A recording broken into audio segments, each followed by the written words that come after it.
Pues vamos a dar inicio a este nuevo episodio del Poolcast. Y el día de hoy nos salimos de la cueva, de la Viral Cueva, y nos venimos hasta la cocina. ¿Y qué digo de la cocina? Nos venimos hasta la, digámoslo así, la cueva del chef Roberto Solombrino, que el día de hoy estamos en Lara y Luca, uno de los restaurantes ya icónicos en Playa del Carmen. Y bueno, pues para presentar a nuestro querido invitado, que es padre, chef, hermano, esposo, sobrino, ¿qué más eres de todo esto? De todo un poco. De todo un poco. Bueno, al exitoso empresario Roberto Solombrino, que todo el mundo piensa que el Lara y Luca se llama porque él se llama Luca, pero no. Entonces, bueno, pues démosle un aplauso a Roberto Solombrino, por favor. Robert, buenas tardes. Quiero agradecer, primero que nada, muchas gracias por abrirnos la puerta del Lara y Luca. Y Gracias. es un placer, un honor estar aquí contigo. Digo, ya hace algún ratito que nos conocemos. Y me gustaría empezar preguntando, porque todo el mundo le ha pasado, que piensa que Lara y Luca se llama porque tú y tu esposa se llaman Lara y Luca. Y resulta que no. No es el Cuéntanos por qué el nombre, para que ya quede más que claro. Y de ahí nos arrancamos con todo lo demás que quiero preguntarte. Ok, el nombre tiene algo de historia. Bueno, lo primero fue en España con Lisa. Trabajábamos en Madrid, teníamos una cafetería y llegaba una niña, una familia, y tenían una hija que era lindísima, llegaba con nosotros y la verdad nos quería mucho. Y ella muy graciosa. Y entonces ella se llamaba Lara. Okay. Entonces con Lisa siempre dijimos, bueno, cuando tengamos una hija le vamos a poner Lara. Entonces esa fue ahí teníamos claro el nombre de nuestra hija. Luego salió la idea de empezar nuestro proyecto, de tener un restaurante. Y era solo una idea. Yo en ese momento estaba asesorando restaurantes, no tenía uno como tal. Y le dije a Lisa, empecemos a trabajar en el proyecto. Hagamos propuestas de nombres. Y entonces decíamos, bueno, aprovechemos el nombre de Lara y ponemos Lara ahí. Empezamos a buscar. En ese momento Lisa estaba embarazada de nuestro segundo hijo, pero todavía no teníamos nombre para él. De ahí concluimos, historia corta, en que le íbamos a poner al negocio que íbamos a empezar, Lara y Luca. Pero todavía no teníamos nombre para nuestro hijo. ¿Cómo crees? Entonces... O sea, el hijo era el restaurante ya. Sí, ese era el hijo. Ok. Y pocos días antes de que naciera Luca era como, o sea, ¿cómo le vamos a poner al niño? Y dijimos, bueno, no se va a ver bien que Lara tenga restaurante, o queríamos que fuera un restaurante en ese momento, el Lara y Luca. Así es que nada, pongámosle Luca y ya, así no hay favoritismo. Okay. Y de ahí salió el nombre del restaurante de mis hijos. Fue primero el nombre y después de ahí bautizamos a Luca con el nombre. Muy bien, muy bien. Robert, platícanos un poquito de cuando llegaste aquí a Playa del Carmen. ¿Cuáles fueron tus inicios y cómo es que te involucras en el tema en este caso, de la comida, pues? ¿Por qué el negocio de la comida? Bueno, ya tenía experiencia yo en cocina, había trabajado, bueno, nosotros somos de Guatemala, pero yo, no me recuerdo, hace poquito, creo que a los 19, me fui a trabajar a Londres y no sabía mucho inglés, sabía cocinar algo y aproveché y busqué trabajo en cocina que de alguna manera no se necesitaba tanto inglés. Creo que fue el segundo trabajo que tuve en Londres, en una cocina. Y ahí empecé a trabajar con un chef repostero bastante bueno y ahí me inicié. Entonces, ya luego estuve en Londres, luego, bueno, y luego estuvimos en España, estuvimos también un tiempo en Guatemala. Y, obviamente, pues, era lo que yo sabía hacer en ese momento. Así es que cuando decidimos venirnos para Playa del Carmen, pues la idea era empezar un negocio de restauración. Restaurantes, ok. Y llegaste aquí, pero obviamente no llegaste abriendo tu negocio, llegaste a trabajar No, para otros negocios. no, así es.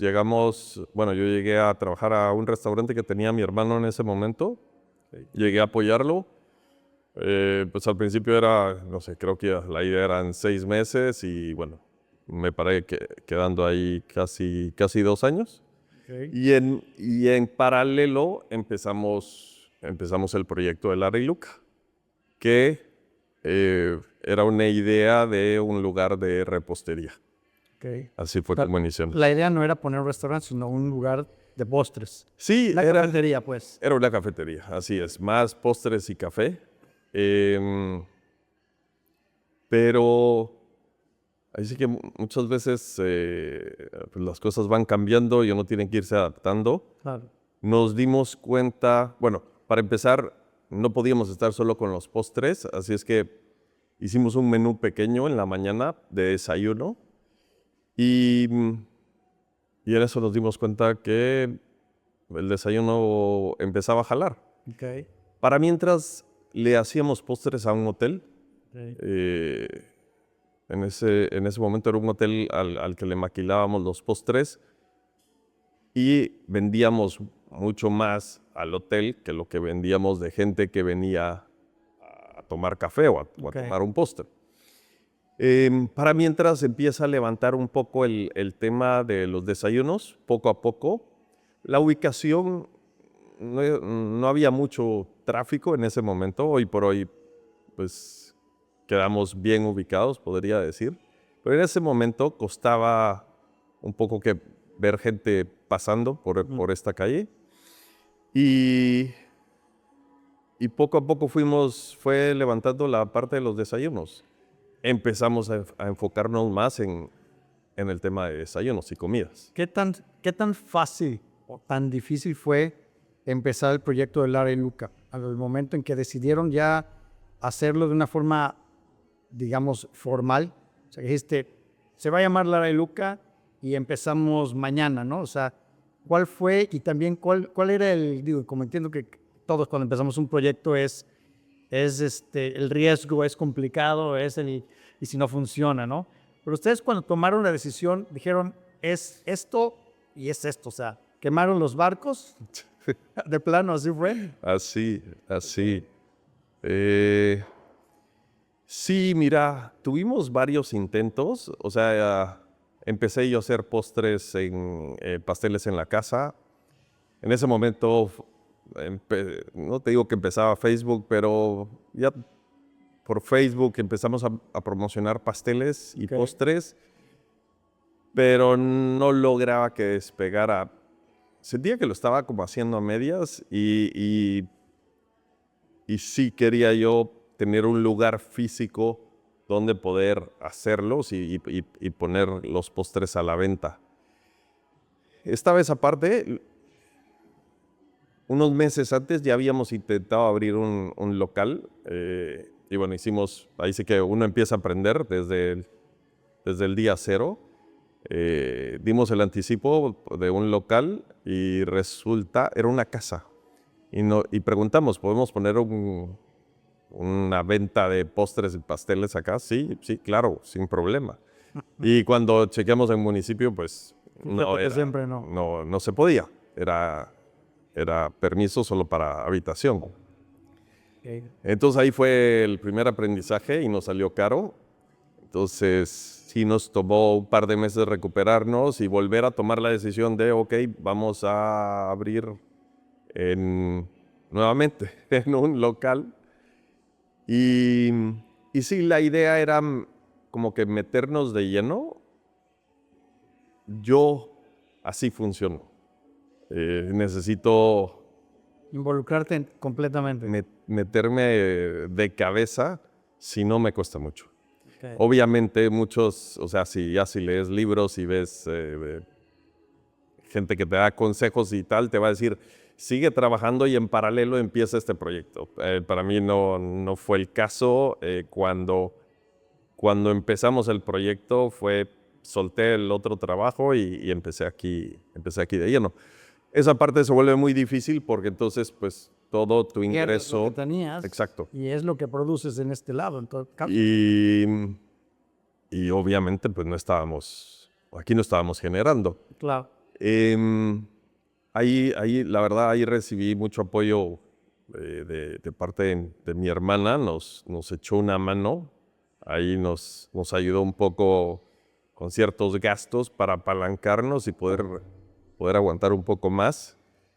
Te digo que fueron 6 meses en los que no sabíamos si iba a arrancar realmente, si iba a jalar. Y ahí seguimos, aguantamos los 6 meses y después de eso ya empezó a agarrar suficiente fuerza para por lo menos pagarnos a Pasar nosotros. los gastos. ¿Qué tan fácil ha sido para ti encontrar que alguien digámoslo así, te mentoree? O sea, encontraste en el camino, obviamente, gente que te fue o fuiste aprendiendo de alguien, ¿no? Siempre creo que es importante que aprender de alguien y el observar a ti el hecho de que quisieras empezar un negocio o te enfocaras en la comida fue porque viste a alguien o porque de plano sentiste que era algo que traías, que te nacía hacer. Mira, yo creo que es un poco... o sea, te puedo decir que es mi cuarto emprendimiento. O sea, ya lo habíamos intentado otras veces, ya había fracasado por diferentes razones. Ya había aprendido, ya traía cierta experiencia. O sea, no era el primer... No eras novato. No era el primer restaurante como tal. Y obviamente con cada uno habíamos traído pues cierto aprendizaje. Y te soy honesto, te puedo decir que muchas veces hay gente diciéndote cosas, dándote consejos. Al principio yo casi que me cerré un poco a estar escuchando, porque muchas veces la gente te da consejos y te da consejos como que de alguna manera para protegerte. Entonces Claro. mucha gente nos decía, no lo hagas, no empieces. No te comprometas. ¿Cómo van a aguantar? Tienen 2 hijos, empezar de cero, aguántense un poco. Entonces eso te pone un poquito ahí como que no recibes bien todos los comentarios. Y te digo, al final es algo, no es correcto, porque a veces te cerras a ciertas cosas positivas claro, que la gente te está diciendo. Y fue más adelante que yo sí fui poniendo más atención a la gente y hablando con más personas y buscando consejo de otros empresarios, pero fue más adelante. Al principio casi que fue encerrarnos y ver cómo lográbamos ahora salir sí que adelante. a oídos sordos, ¿no? Este es mi sueño, esto es lo que quiero y Sí, lo que te digan, mejor no hago caso. un poco sea así. bueno o sea malo, ¿no? Porque a lo mejor había buenos consejos. Sí, tal cual. Pero también te das cuenta, o sea, había gente que nos decía, porque no, o sea, llegaban 3 personas y la gente probaba la comida y probaba el postre y decía, esto está delicioso, pero ¿saben qué les hace falta aquí? Deberían de meter unos tacos. Y yo así como, gracias por el consejo. Pero no pensamos vender tacos, ¿no? Vamos a vender tacos. Sí. ¿Saben qué les hace falta acá? Les hace falta... Y entonces la gente, y en muy buen plan, mucha gente opina, y bueno, y ahí es importante saber discernir qué tomamos en cuenta y qué no. Pero sí, o sea, sí te puedo decir muy agradecido con también muchas personas que nos apoyaron, entre ellos ustedes. No, hombre, al contrario. Fueron nuestros primeros clientes y muy frecuentes. Muy feo. Sí, sí, me recuerdo que le pedíamos a... Tu mujer venía y le pedíamos que se viniera a sentar Me acuerdo. y que se pusiera pegada al cristal para que vieran que había gente en el restaurante. Y se quedaba, no sé, 4 horas ahí. Pero sí. Hoy ya se puede hacer de manera virtual. Pones un proyector ahí y ahí se puede quedar todo el día. No, pero ella encantada de estar aquí. Siempre, ya sabes que siempre le ha gustado. Ha disfrutado mucho de ustedes, de la compañía y de la comida, ¿no? Que el producto siempre ha sido muy bueno. ¿Cuál ha sido digámoslo así, la línea que ustedes han seguido en cuanto al menú que ofrecen? O sea, ya ves que hay comida que es mediterránea, italiana, bla, bla, bla, ¿no? O sea, la línea que ustedes agarraron, porque al principio que era más de postres y café, Sí. pero se fue creciendo, ¿no? Se fue ampliando la propuesta. ¿Ahí lo decidiste tú? ¿Lo decidiste junto con tu mujer? ¿O fue algo que existía o que tú hiciste pruebas en cocina? ¿Cómo se fue dando? Mira, ha sido un poco de todo, ha sido aprendizaje y ha sido también escuchar a los clientes. Sí, estamos pendientes de alguna tendencia ahí y vemos si le podemos entrar. Pero la mayoría de platillos fueron platillos que yo hice trabajando en Londres y en España. Y bueno, y de ahí un poco tropicalizarlos acá. Claro. Por ejemplo, o sea, te doy el mejor ejemplo serían los benedictinos. O sea, yo aprendí a hacer los benedictinos en Londres y esa es una receta de Ahora sí que de allá, británica el asunto. Y luego a Lisa le encantaban los chilaquiles. Y Lisa me decía, tienes que meter chilaquiles. Y le digo yo no. O sea, no entiendo por qué, ¿Cómo combino las dos cosas? por qué la gente va a comer tortilla frita y pollo de desayuno. O sea, a mí no me cuadraba eso. Sí. Y Lisa insistía, mete chilaquiles, haz los chilaquiles. Y le dije, bueno, vamos. Y entonces la idea era así, voy a meter los chilaquiles, pero necesito de alguna manera personalizarlos. O sea, no pueden ser como cualquier otro lugar. Y entonces siempre ando buscándole cómo le doy el toque de Lara y Luca. Okay. En ciertos productos sí nos vamos en la mayoría tratamos de irnos por calidad, buscamos un buen producto. Y en otros metemos calidad y hay un toque diferente. Tratamos de dar ahí ciertos diferenciadores siempre a la cocina. Mira, te podría decir que es una cocina contemporánea, es una mezcla de mis experiencias de viajes y por otro lado, en contra de mi voluntad, cuando a Lisa se le ocurre algo que tiene que entrar en carta. No hay forma de... Tiene que entrar en carta. Tiene que entrar en carta. Y ella se encarga de que sea un éxito el platillo. Uy, sí. Así que, pues es un poco ahí de mezcla. Siempre, obviamente, yo tengo más voto. Pero sí, ella siempre es la Hay metida un ahí. tanto de que a veces hay democracia y a veces no es Sí, democracia. a veces es dictadura. A veces es dictadura. Sí, tal cual. De los logros que tienes hasta hoy con Lara y Luca, los platillos que han creado, ¿cuál es el que más orgullo te da? Que digas, este platillo es mi bebé, por así llamarlo. Órale. Los chilaquiles.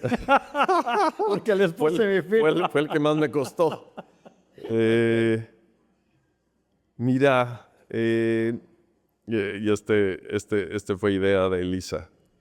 Lisa agarró, me mandó una foto y me dijo, mira, he estado viendo este platillo en varios restaurantes de, no sé, de Estados Unidos, Europa, no sé de dónde, y tienes que hacerlo. Y entonces, pues sí, ya me tocaba a mí ver el tipo de pan y cómo íbamos a hacerlo y cuál iba a ser el diferenciador. Entonces, sí,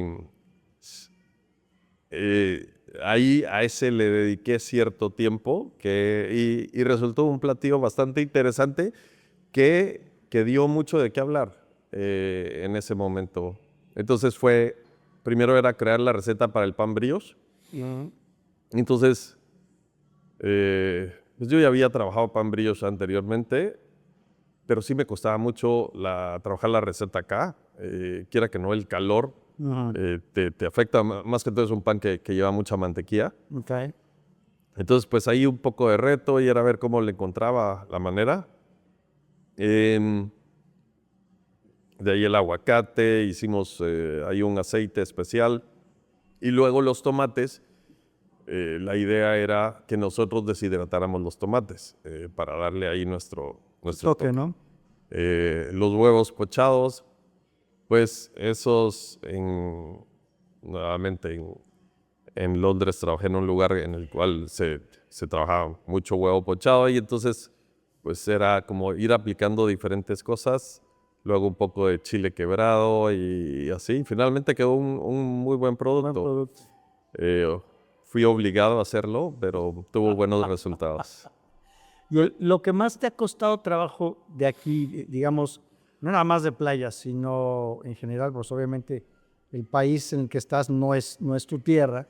¿Qué es lo que más te ha costado trabajo en cuanto llegaste a México?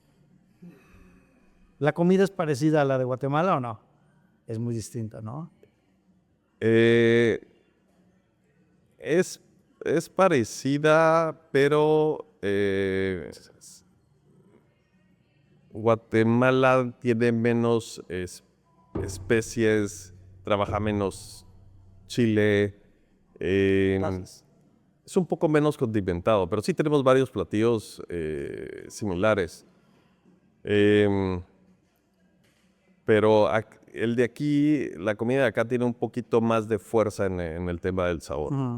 okay. Bueno, pues nos trajeron lo que es tu mero mole, como se dice por acá. Ya vi. Lo tuyo que son los postres, digo, todo lo demás del menú es muy, muy bueno. Pero bueno, me gustaría que nos platicaras de aquí, ¿cuál es el favorito, tu favorito? Yo ya tengo el mío, pero tu favorito, ¿cuál es? Y que nos digas por qué. Eh, Mira, te podría decir que el cheesecake es un postre que hemos hecho ya a lo largo de mucho tiempo y que la gente busca.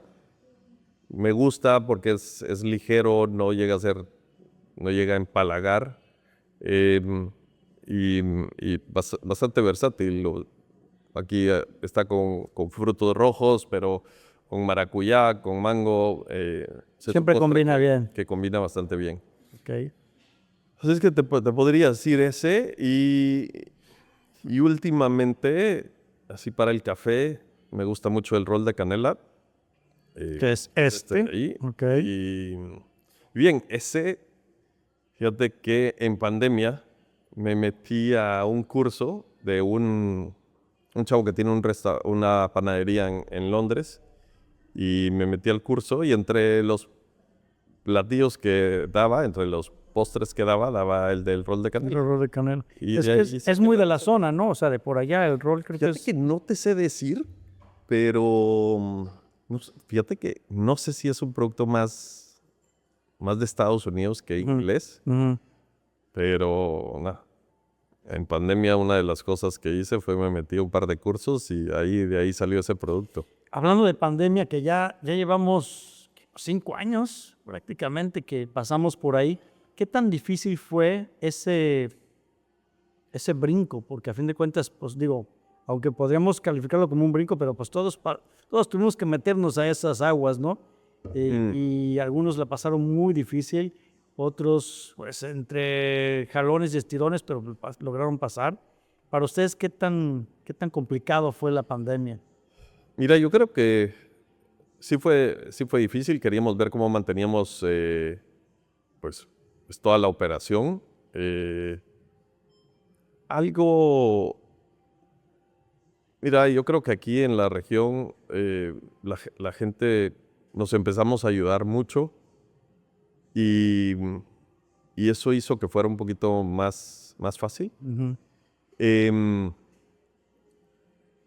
no, la parte más difícil era no saber qué iba a pasar. ujú. Eh, pero acá no, no sé si te recuerdas, pero creo que al mes o a los 2 meses creo que nos dejaron empezar a vender a domicilio. Ujú. Sí, sí, sí. Entonces eso pues nos permitió ahí empezar a tener un poco de ingresos. Mantener.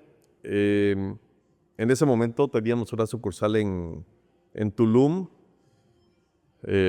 Cerramos Tulum y pues solo teníamos la sucursal de acá. Y mira, entre todo, logramos salir bien. Y la ventaja fue acá que sí, en cuanto se pudo operar de nuevo, las ventas empezaron a subir Bien. y nos ayudó a recuperarnos. Yo creo que todos estamos necesitados de salir, ¿no? Sí, O sea, de sí, sí, recuperar sí. nuestras vidas, porque ahí es cuando te das cuenta que dices, puta, ¿qué daría por ir al cine? ¿No? ¿Qué daría por darme la vuelta? ¿Qué daría por lo que fuera salir de tu casa, ¿no? Porque prácticamente era prohibitivo el estar en la calle. Sí, sí, sí. Digo, yo en mi negocio, pues también tenemos un permiso especial para poder atender Sí, a los pues. clientes y que me tocaba ir a las casas y en muchos casos, pues entrar en las casas, ¿no? Básicamente. Pero en el negocio del servicio de la comida, pues creo que ayudó muchísimo. Ahí fue donde también cambió el tema de cómo se entregaba la comida, ¿no? Porque digo, siempre ha habido el servicio a domicilio, pero como que se sobrerevolucionó todo este tema de la hora de la entrega de la comida, que fue un recurso que fue indispensable, porque básicamente pues era eso lo que te mantenía moviendo tu mercancía sin tener tú que estar o que el cliente viniera hacia tu negocio, ¿no? Que lo ideal, obvio, pues era llenar el restaurante, Sí. ¿no?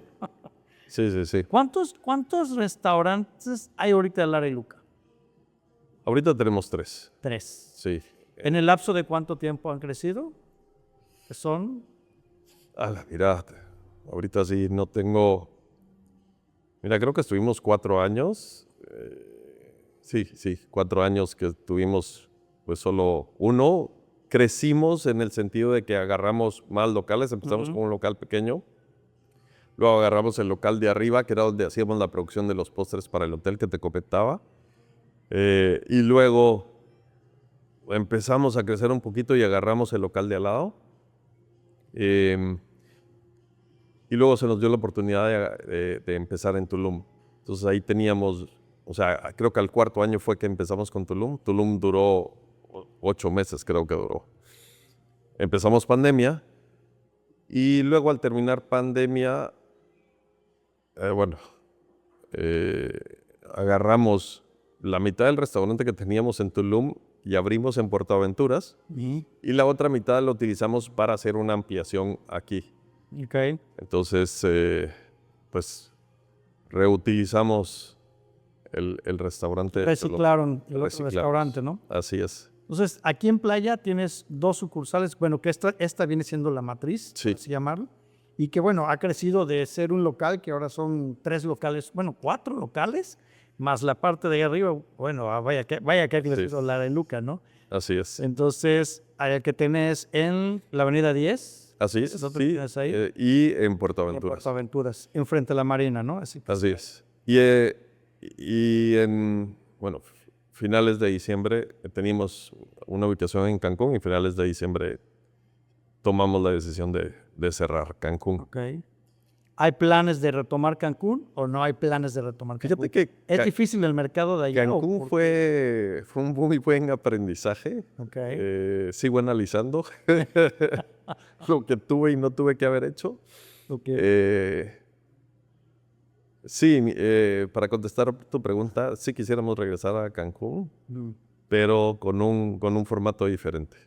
Okay. Sí cambiaríamos un poco. Creo que sí es importante. Nos sentíamos confiados de nuestro producto, pero pues sí tienes que adaptarlo un poco al lugar. Y una parte muy importante, creo yo, es empezar pequeño. Creo que esa es la clave. Claro, porque sobre todo cuando aunque eres una marca nueva, entre comillas, pero Lara y Luca ya es reconocido. O sea, ya les han llegado reconocimientos lo digo así, internacionales, por parte creo que de Travel's Choice, me parece que tienes de ellos, tienes de Mario Beteta también. Sí, Has venido personalidades que bueno,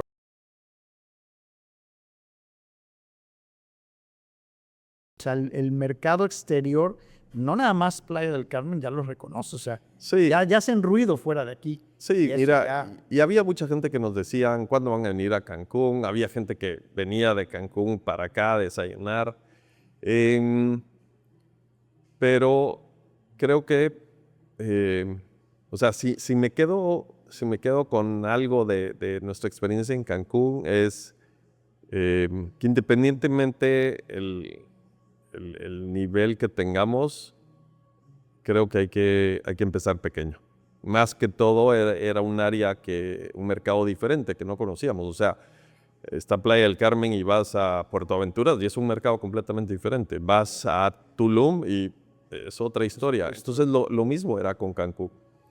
En mi cabeza era obvio que iba a funcionar, pero no necesariamente. Y tal vez sí iba a funcionar, pero no con la capacidad y más que todo los gastos. La parte importante es los gastos que teníamos. En ese momento estaba en construcción la Colosio, entonces nos afectó un poco el flujo de gente. Hubieron varios factores, pero bueno, yo me quedo con la de si empezamos de nuevo por allá, empecemos pequeño y vamos creciendo. Aparte, las ofertas de restaurante, digo, igual aquí en Playa, que es mucho más pequeño, siento como que está más cerrado, ¿no? O sea, hay una cantidad importante de oferta en el mercado en el cual tú te mueves. Y Cancún, aun siendo muy grande, también el mercado que hay allá tiene una oferta interesante en cuanto al tema de cafeterías, porque es más o menos el rubro en el que ustedes se mueven, ¿no? Como una cafetería, restaurante, una cosa Sí, así. sí, mira, nos topamos en Cancún con que en parte habían negocios que ya llevaban 10, 15, 20 años de ventaja y estaban muy enraizados en la cultura, Muy posicionados ya, ¿no? Como en la marca. sociedad. Claro. Entonces, pues abrirnos camino allá, pues sí va a ser más difícil que lo que fue en playa. Digo, en playa nos tomó un tiempo, pero playa nos acogió muy bien.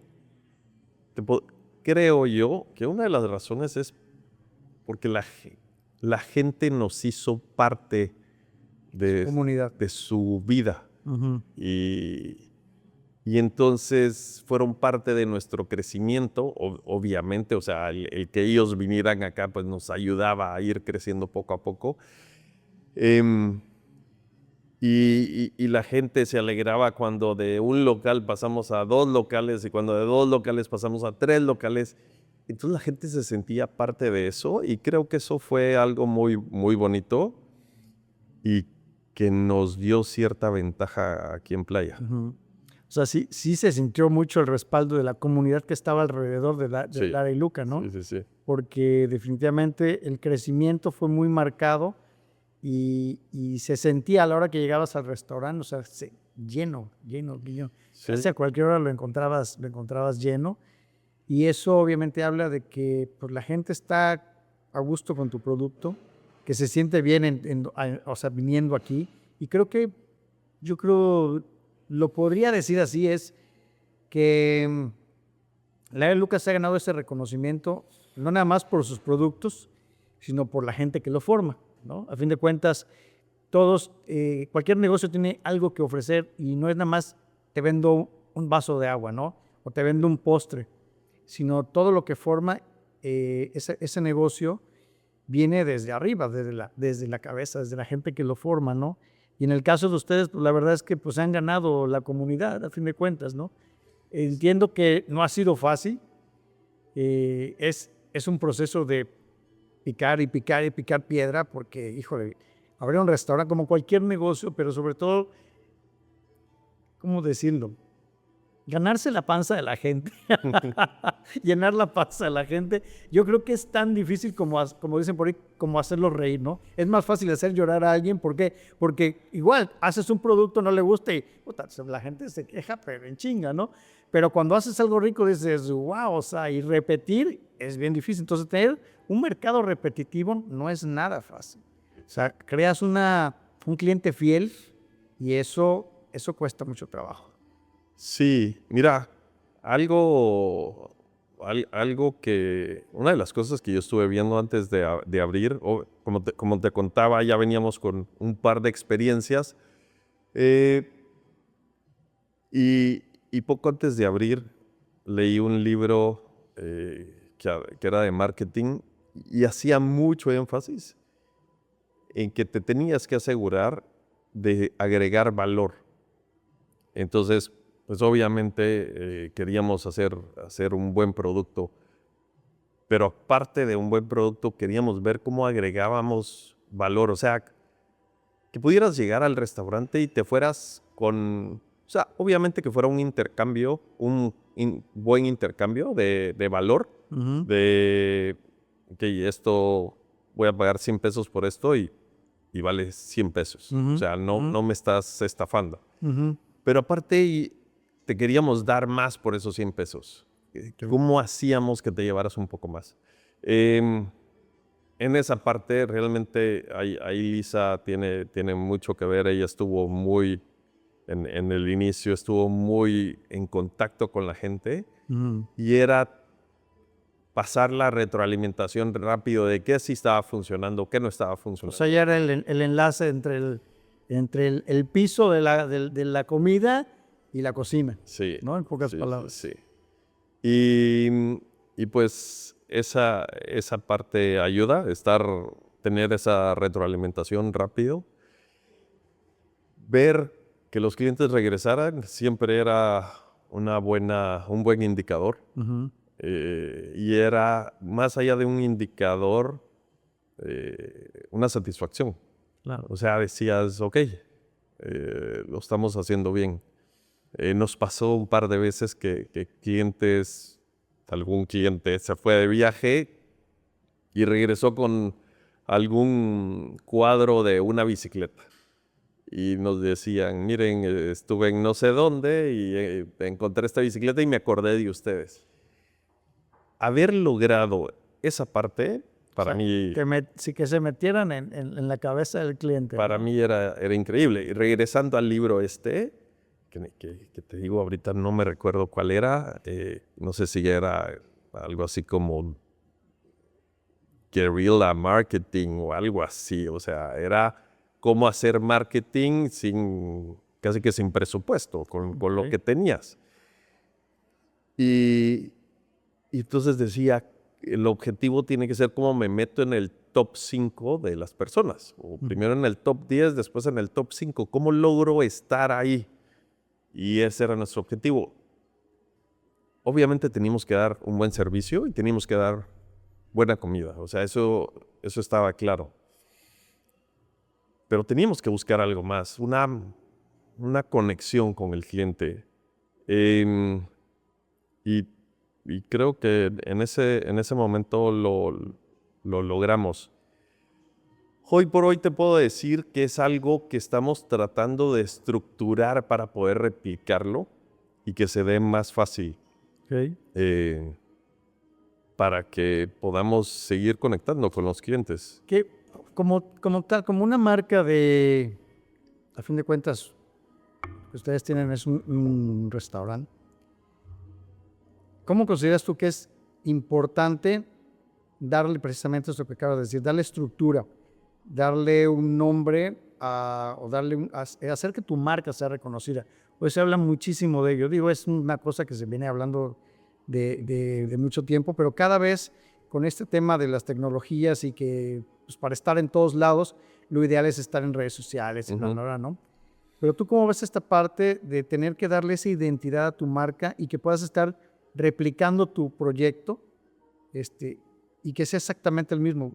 Hablemos como las franquicias, ¿no? O sea, lo mismo te vas a ver aquí que te vas a ver en Puerto Aventuras, que te vas a ver en Cancún. O sea, esa parte de ahí, ¿qué tan estudiada la tienes ya? Mira, es algo en lo que estamos trabajando. Realmente me ha costado mucho. O sea, al final del día yo puedo agarrar y hacer un muy buen producto, pero no puedo estar todo el tiempo en cocina. Claro. Entonces tengo que generar un equipo en cocina haciendo los productos que yo hago, haciéndolos igual o mejor que yo. Claro. Entonces esa es una parte. Y lo mismo en sala. La idea es que atiendan a los clientes como que estuviéramos nosotros o mejor. Claro.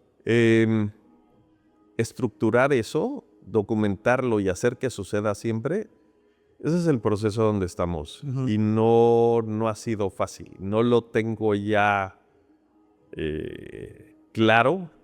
Algo que sí te puedo decir que he visto en este tiempo es que para empezar hay que tener el objetivo muy, muy claro. Porque a lo mejor, o sea, yo solo quiero tener una sucursal, pero operando muy, muy fuerte y que pueda operar sin mí. Ese es el objetivo de este negocio. O Claro. otro, si me interesa que opere sin mí, pero me interesa tener 10, 15 sucursales. La parte de tener el objetivo claro es algo que he ido aprendiendo. Nosotros hemos crecido un poco por aventarnos al agua y aventurarnos y a ver cuál es el resultado. Y ahorita he estado enfocado más en cómo tenemos los objetivos claros y qué es lo que queremos obtener a mediano plazo y a largo plazo. Sí, un tema de las metas yo creo que es súper importante, digo, en cualquier negocio. Sí. En el caso de ustedes, sí, tener que duplicar o replicar una fórmula que ha sido exitosa y ponerla en cualquier lado y saber que va a funcionar y que te va a ofrecer el mismo producto con la misma calidad, con todo lo mismo, ¿no? Por ejemplo, un producto que ha crecido muchísimo en los últimos años es la Casa de los Abuelos. Les voy a cobrar por el pinche comercial. Pero creo que es una fórmula que la tienen ya súper estructurada. Digo, hay un menú, o sea, y tienen el concepto de lo que es el restaurante como tal ya muy, muy hecho, ¿no? Sí. Entonces, Lara y Luca, ¿qué crees tú que le haga falta? Digo, ya me acabas de comentar de lo que es básicamente lo que te hace falta, pero ¿a ti qué te gustaría proyectar como Lara y Luca que sea tu distintivo de marca, por así decirlo? O sea, lo que te identifique con el cliente. Mira, lo que estamos buscando es... O sea, obviamente me interesa que la gente venga acá y coma muy bien en el desayuno, en la comida y en la cena, o si viene en la tarde por un postre o por un café. Buscamos como que varios productos que tengan muy buena calidad. O sea, el café que tenemos, o sea, lo escogemos, nos aseguramos que el 90% de las veces esté bien. El pan nosotros lo hacemos, o sea, hay ciertos panes que podríamos comprar, pero decidimos hacerlos porque sabemos que vamos a obtener una mejor calidad si nosotros lo hacemos. Y así ciertas cosas. Lo que yo creo que va a hacer que esto dure otros 9 años, porque ya son casi 9 años los que llevamos operando, es que busquemos un poco más cómo vamos a hacer sentir a las personas. La parte de la comida y del servicio es importante, pero la parte o sea, si llegas a Lara y Luca y puedes salir mejor de cómo llegaste, más va por ahí la cosa. Hoy por hoy hablabas de la cantidad de restaurantes que hay. No sé, son 1,000, 1,100, 1,200 restaurantes. ¿Cuáles son tus diferenciadores? Y hay muchísimos haciendo muy buen producto y dando muy buen servicio. Y algunos con unas instalaciones increíbles, otros con unas instalaciones un poco más sencillas. los que buscan conectar con el cliente, los que te dan un servicio extraordinario, los que van a ir un poquito más allá, son los que están creciendo, son los que están marcando la diferencia. Entonces, es un poco lo que nosotros estamos buscando ahorita. Queremos crecer, pero queremos crecer a costas de lo que estamos haciendo sentir a las personas. Y realmente, o sea, si yo puedo hacer que tu día sea mejor. Comiéndote un pan de Lareluca y un café en Lareluca. Así es. Ese es un poco el objetivo. Hace rato mencionaste lo de la bicicleta. Para quien no lo sepa, el logotipo de Lareluca es una bicicleta, ¿no? ¿Por qué escogieron la bicicleta precisamente? Nuevamente, cuando empezamos con la idea, te digo, a veces uno empieza por donde no tiene que empezar. Nosotros empezamos con el nombre, con el logo, con la marca, con tal. No sabíamos qué íbamos a hacer, pero ya teníamos claro, ya teníamos el logo y no sabíamos de qué iba la idea. Okay. Fue gracioso porque teníamos que empezar con reparto a domicilio. Ok. Bueno, yo siempre me encanta hacer bici, siempre he hecho bicicleta. En algún momento en una línea un poco profesional, luego lo dejé. Pero a donde iba, agarraba una bici y me iba a conocer el lugar en bicicleta. Okay. Entonces, siempre ha estado muy presente. Muy ligado a ti el tema de la bicicleta, pues. Luego la idea era repartamos, porque este proyecto pues, lo empezamos en Guatemala y la idea era repartir nuestros productos en bicicleta. Entonces, un tema ecológico, un tema del exposure, de que vean la bicicleta haciendo publicidad. Uh-huh. Entonces, por ahí iba la cosa. Y luego dijimos, bueno, porque era buscar un elemento, un diferenciador, un icono ahí que pudiéramos juntarle a la marca. Y pensamos en la bicicleta porque nos parecía algo que era muy, muy noble, que cualquiera va a andar en bicicleta. No importa la edad que tengas, vas a andar en bicicleta. No importa tu nivel socioeconómico, ni nada. Vas a andar en bicicleta. Entonces dijimos, nos parece algo que une como que muchas cosas que nos representan. Aparte, playa es un lugar donde la bicicleta y la moto son el pan de todos los días, ¿no? Hay muchísima gente que anda rodando en bicicleta, ¿no? Sí. No, definitivamente fue como anillo al dedo, porque te digo, luego de Guatemala nos venimos acá y resulta que pues playa... La playa estaba creciendo y la bici era bicicleta. Claro. Lo gracioso fue que cuando mucha gente, te digo, entraban 2, 3 personas y una de esas 3 personas que entraba cuando recién empezamos, entraba a preguntar si éramos una tienda de venta de bicicletas. Entonces era como, no tengo bicicletas, pero le vendo un café. Fíjate tú, qué gracioso.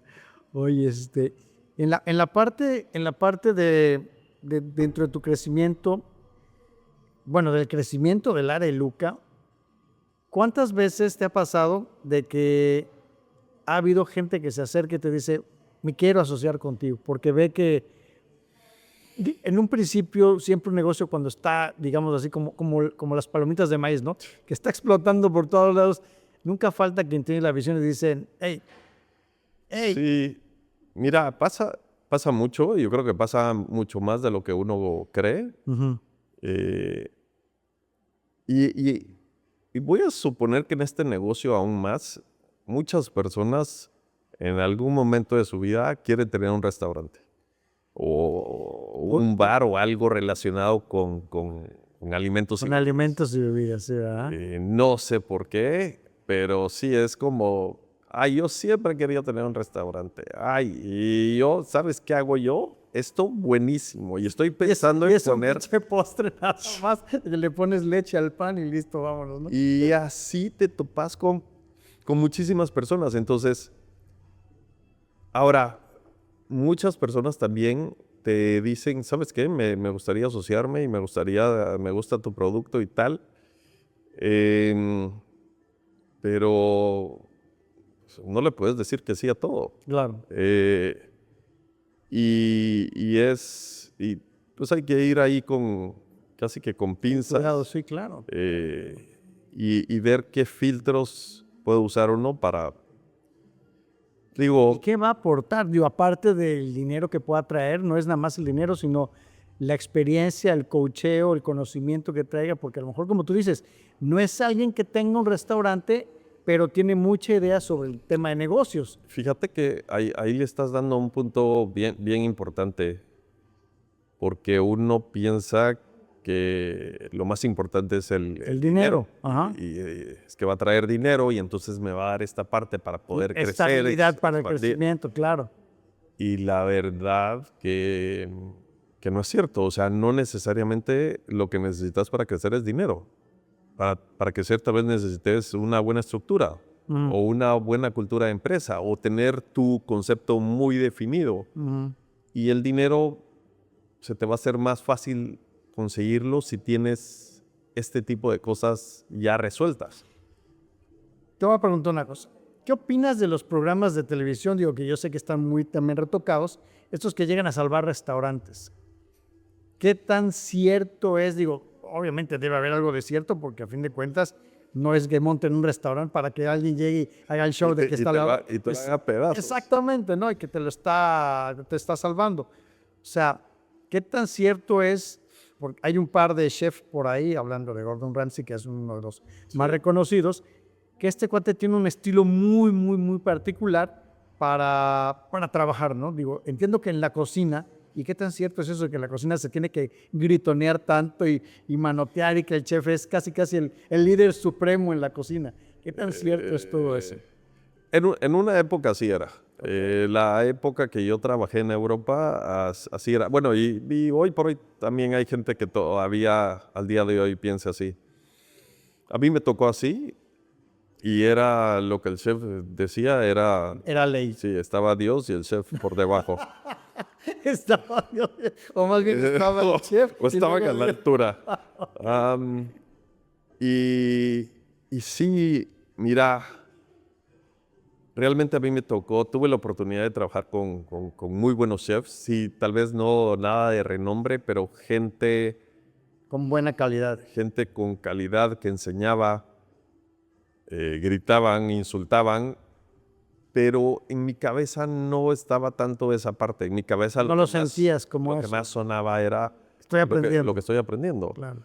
O sea, te digo, por ejemplo, no se me olvida, llegué a un trabajo, creo que era mi segundo o tercer día y llegué tarde porque no conocía bien todavía la ruta de cómo llegar a ese lugar. ¿No andabas en bicicleta? Ahí no andaba en bicicleta todavía. Y me despidieron. Y así me hice, esto segundo, no me recuerdo si era segundo o tercer día de trabajo. Y me hice segundo o tercer día de trabajo y llegas tarde. Sí, pero es que no te importa el trabajo, te vas. Y eso en algún momento se puede ver como, no, pues se pasó. ¿Pero sabes qué? Aprendí y nunca más volví a llegar tarde. Que cuando me despidió también me insultó y me dijo que a mí me valías madres y que era un idiota. A lo mejor sí, pero yo no me quedé con esa parte. Yo con la parte que me quedé es que...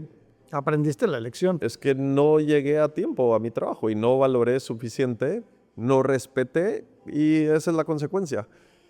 Entonces, regresando a la parte de esta parte de que gritonean en cocina y tal, sí, se utilizaba mucho. Hoy por hoy yo lo veo cada vez menos. Aparte que no lo considero que sea tan efectivo. Hoy creo que veo más resultados dialogando y hablando y diciendo las cosas claras. Creo que se logran mejores cosas. Y hay muchos restaurantes que están mal manejados. Pero digo restaurantes como cualquier otro negocio o industria. Claro. Siempre vas a ver algunos que sobresalen y luego ves unos que están ahí más o menos. Mm. El tema de los restaurantes, volvemos a lo mismo, o sea, eh, hay 1,200 restaurantes. O sea, es demasiado lo que hay y así pasa en cualquier ciudad. Hay mucha oferta y pues llegan estos chefs, logran encontrar restaurantes que están dispuestos a que lleguen y los rescaten o los hagan pedazos. Claro. Pero sí, te digo, antes veía ¿Es esos algo que a ti programas. te gustaría hacer? O sea, por ¿Llegar a ejemplo, insultar gente? Llegar a insultar gente. No, pero por ejemplo, creo que es una práctica muy interesante el hecho de que, bueno, tú estás fuera y obviamente llegas y ves todo lo que está mal, ¿no? Ya, mira, esa parte, ¿sabes qué? Sí lo he pensado. Hay como ciertas cosas que he ido aprendiendo que me gustaría poder transmitir a otros lugares para evitarle ciertos problemas pena, a los dueños de restaurantes. Ciertas cosas de operación, de sistema, de software que hemos ido aprendiendo. Que digo yo, si pusiera un tipo de una empresa, una consultora para restaurantes.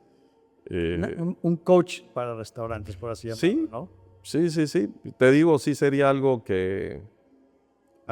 a mediano plazo que me gustaría hacer. Ahorita que lo mencionas, sí, lo he pensado varias veces, porque ves personas que empiezan su negocio con sus ahorros y porque tuvieron una idea o porque fue su La sueño. abuelita les heredó una receta O porque les cayó una lana y deciden meterlo todo y dejan su vida ahí. Ujú.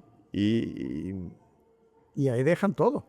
sí, literal. Y si yo pudiera echar una mano y ayudar, la verdad que sí sería algo que a futuro me gustaría hacer. Pero primero déjame salir de mis problemas. No voy a agarrarlos de otras personas. Digo, si pagan por la asesoría, venga, es bueno y bien recibido. Oye, ya para ir terminando, mi querido Robert, de lo que has aprendido en este mundo de la comida, los restaurantes y demás, tu mejor experiencia, ¿cuál ha sido? Tu mejor y tu peor experiencia.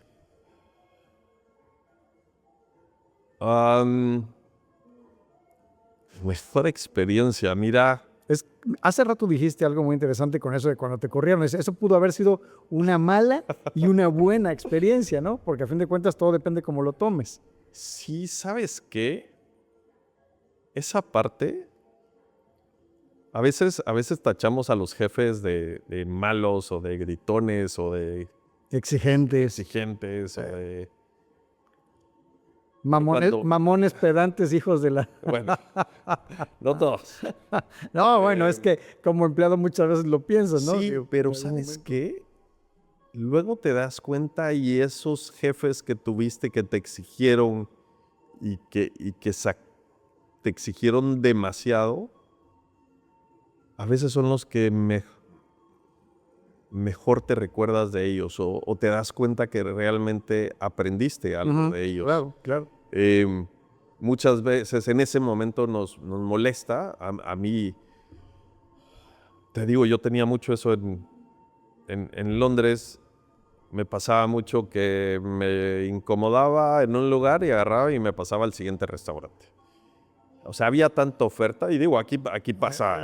Iba yo para allá. Lo mismo. Exactamente, iba yo para allá. Y entonces, como que yo ya sabía en qué lugares moverme y medio que me exigían un poco y agarraba y me movía al siguiente.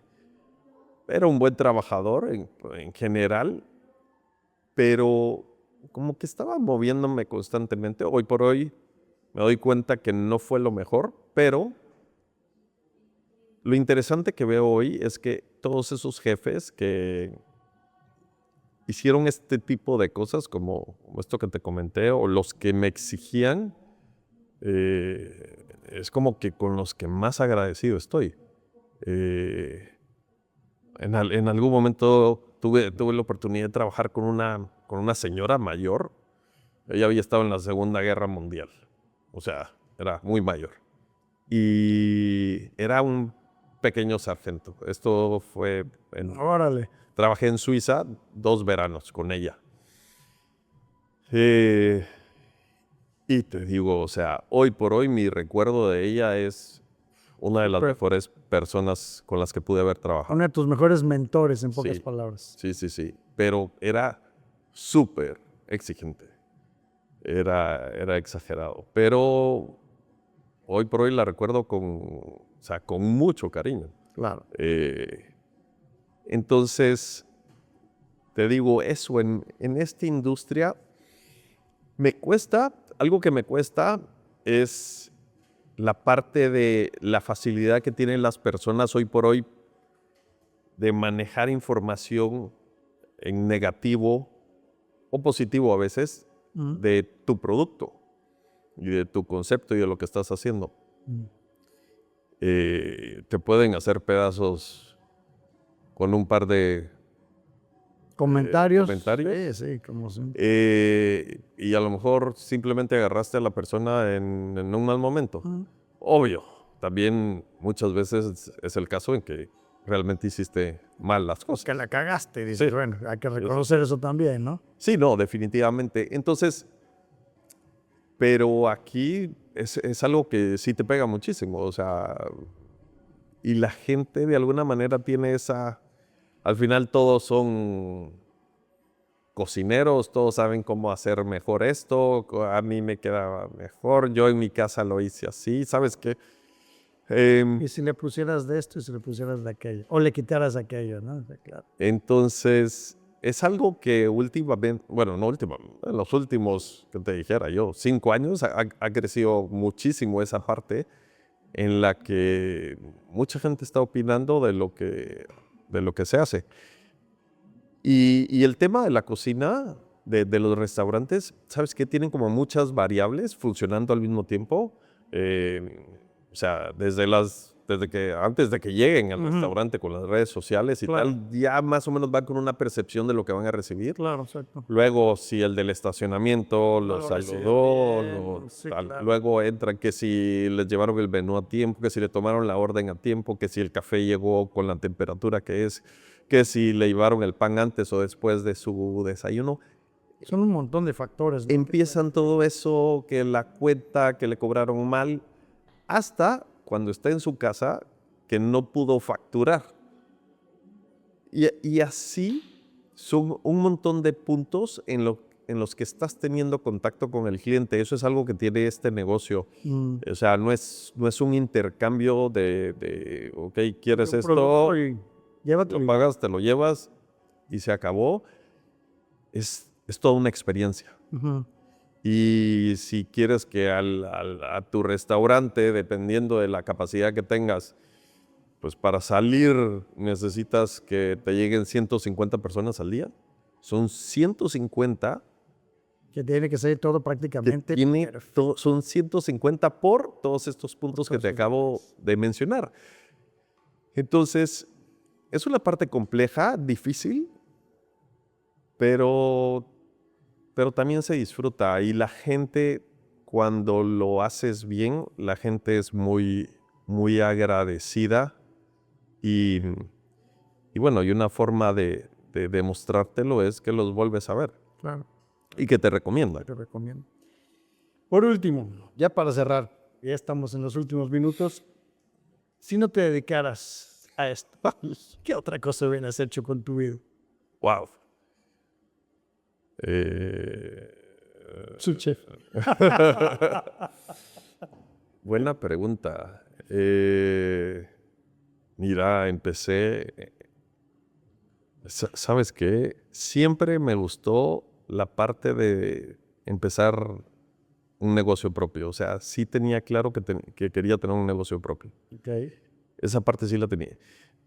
No sé si el negocio o yo quería ser mi propio jefe. No quería tener un jefe. No quería tener que estar rindiendo cuentas. Luego me di cuenta que la había cagado con eso.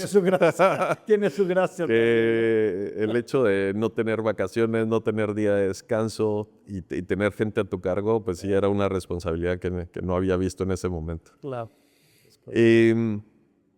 Me gusta mucho la parte del servicio. Okay. Algo en lo que te pueda servir. O sea, yo me dedicaría a algo donde te pueda dar un servicio.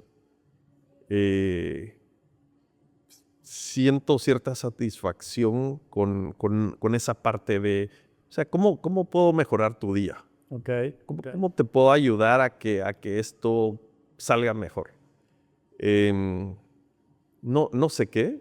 Te digo, me parece una buena pregunta. No me la había hecho. Pero sí, tiene que ver con el servicio. Espero que hoy en la noche te duermas con eso y te levantes y le digas, listo, ya no quiero el restaurante. ¿Qué? Quiero seguir sirviendo a la gente, pero ya no en el restaurante. Oye, Robert, pues bueno, te agradezco muchísimo. Estaremos pues aquí seguido también viéndonos. Agradezco mucho la hospitalidad, el éxito que tiene el área de Luca y que sigan muchos años más, que siga creciendo, que se siga encontrando esa estructura, que los clientes pues sigan, la gente que no conozca, que venga. Es un gran lugar para venir a desayunar, comer, cenar. Entonces, si andas por Playa del Carmen y vienes por acá y no pasas por el área de Luca, chingados, déjame decirte que no veniste a Playa del Carmen. Tienes que pasar por aquí a huevo. Así que, Robert, nada, un gustazo. te agradezco y bueno, pues muchas gracias a todos y hasta la próxima. Muchas gracias. Gracias.